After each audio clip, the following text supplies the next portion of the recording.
Barney was over the ocean. And over the pit stop. Yeah. That's what the guy I've heard as well.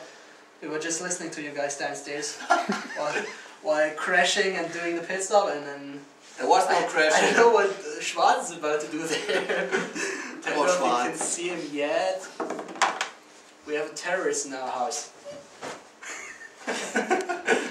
The softest terrorist ever seen. Have you seen this look? Beautiful. Anyways, you had a pretty tough time on track, I guess. It was awesome. I just started playing on this track and the car and Live for Speed actually one day before the race. And well, the car was quite a lot of oversteering, so I first had to cope with this, same as Peter's now doing over there. He's just sliding around. But I actually found out how to cut first chicane like the Need for Speed way. With wall riding or...? No wall ride, but I actually just go straight through it. They told me, oh, there's a chicane, you can't go there. And I said, well, when I can go there, there's no chicane. That's how the Need for Speed guy is doing it, I guess. Indeed. But Schwarz told me that he's not really happy about you. Who? Schwarz. Schwarz? Yeah, he was expecting more. Look, Peter's doing the same. Awesome. Well, you told him how to do it? Yeah, actually he just looked how to do this. So they are gaining performance by my knowledge. Knowledge of a world champion of cutting chicanes. Yeah. If you want to call it like this. Yeah. No, Schwarz was the only one of us playing for this tournament. So the second team is more like a fun team.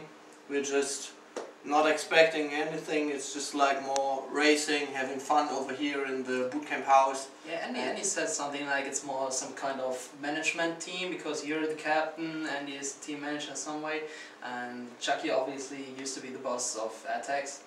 And you still need one guy who has the skill to keep you probably on second place in your group and not only in last position. That's what I blew up, I think, but maybe Schwarz will just catch up. Yeah, it's a tough challenge for him, but he's looking forward to it. And the other guys already told that there is not really a stint plan. You're not really planning, you're more spontaneous and just hopping into the cockpit whenever you like. Indeed, it's just like, we're just asking, what about you? Would you like to drive a double stint or just a solo one? And they're just saying like yes or no, or ask me 1 hour later, something like this. It's just more for fun. It's not about reaching a position, it's just about finishing, having fun with the team guys, cheer for Hendrik and Dreef and the other ones driving the first car. And I think you guys had a blast downstairs. You had so much fun because you laugh to hear, you can hear laugh through the stream. And I have actually an interesting question for you. Would you go with Live for Speed rather than Need for Speed Shift? Oh, that's a hard question because Live for Speed is a lot more fun and challenge than Need for Speed Shift. But actually I'm pretty good on Need for Speed Shift. That's why it's a lot easier for me. So I just have to see, well, if I like a challenge or if I like to win. Yeah, I guess that comes down to this money topic as well. When there's money on the line, the easier challenge would be a little bit more easier for you as well.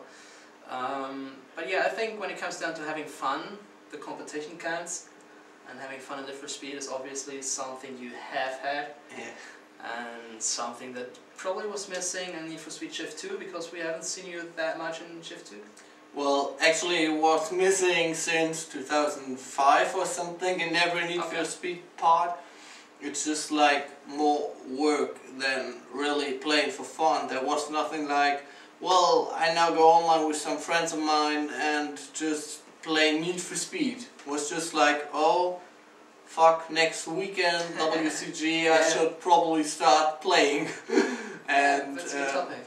I mean, you have to have the motivation for the game, and the fun is such a good thing to have when you play a game. And I for myself rather enjoy some racing games instead of Need for Speed, even though I was good in Need for Speed Shift lately. You were? But some say, at least, some say. I don't Never know. heard of. Yeah, it's we just... could talk about the SWC Grand Final, semi-final. I don't know. Never been there. There you go. When you just see, like, when we are playing iRacing, it's just like smiling all over the face, because it's just, you gain the speed because you do rational things. And Need for Speed you just change, like, well, I get my camber down to the lowest and now I'm the fastest guy all over the world, and that's just not rational. Kind of nonsense.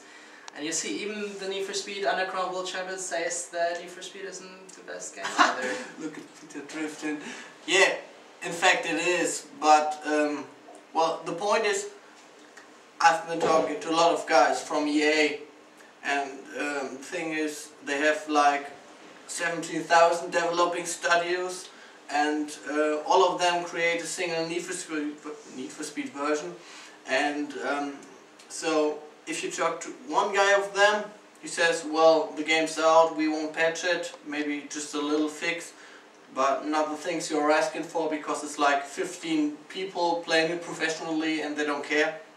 So it's like a game for the masses, but it's not like playing it professionally. It doesn't work out. And when you see like iRacing, everything's meant to be as much as professional as you can do it. It's definitely for the hardcore sim racers, and that's definitely not true for Need for Speed. But that's a fact. It's made for casuals, it's made for the mainstream, and that's the reason that it's more famous. Need for Speed, I don't know, it's kind of dying lately, but I think it has pushed sim racing to a certain level in esports and playing computer games, and I think iRacing or another simulation that would be interesting to see, for example After 2, could get this a step further to finally be more famous than Need for Speed in esports at least. Well, in esports it's just kind of hard, because like 90% of the sponsors are just putting their money into StarCraft 2, and the other 10% are spent for Counter-Strike, maybe FIFA. And League of Legends is League of Legends, lately. Just like you could do like 500 tournaments from one League of Legends prize money. They spent like 5 million, or what they had for one tournament. Season 2 it's gonna be $5 million. That's just retarded. I think Battlefield 3 just announced a 1.6 or 1.3 million tournament as well. We had a 1 million tournament in Call of Duty. We had a 1 tournament at Gamescom for Dota 2 as well. So there's huge money on the line in different games, but not in sim racing yet. I don't know. iRacing is doing a pretty good job with having the Drivers World Championship, having some money over there. And we have talked to a few guys that are already involved there. We had Rudy van Buren on TeamSpeak earlier this race. He was aiming for the World Championship as well. We know a lot of guys that are currently at the top of the World Championship. They used to drive Need for Speed all day long and were pretty good there as well. Like Nieming, like Williams, and all the other guys. Hugo Lewis is currently leading, I think. So it shows that Need for Speed is a good base when it comes down to sim racing.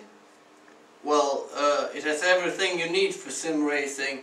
I've just been playing it a few times, but I see a lot of parallels to like iRacing or Race, the games I tried after it. So Need for Speed is still quite a good game to play. As you can see, there's still a community like 7 or 8 years after the publishing. Yeah. And that's just something Need for Speed won't ever have. You just don't even have a community after 1 month release. Yeah, it's kind of tough because the hardcore professional Need for Speed scene is rather small, I would say. It's one of the Main Street guys, and there isn't really a community building up.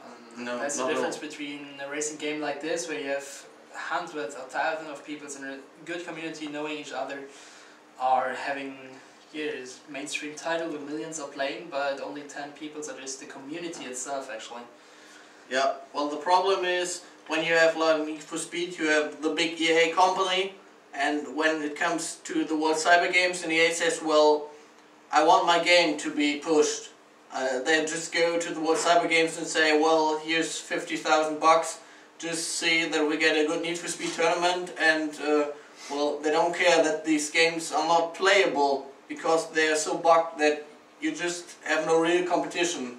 The one who's finding the best bug is winning, and like those games, Live for Speed, Race, they don't have that much money. They're not like EA. They just can't go and say, well, here, take those 50,000 bucks and get us a good tournament, although the games are a lot better and would be quite amazing to see when you have like 20 drivers on iRacing on World Cyber Games. Just like a endurance race or something would be great to see, but they just like to have like stage action with Need for Speed, like 2-minute races, and just finish it and play StarCraft 2 for those Korean guys. Yeah, I mean that's a good point. It's all about money actually in esports as well, and EA has a lot more strength to force a tournament than the 3 developers behind Live for Speed. That's certainly true.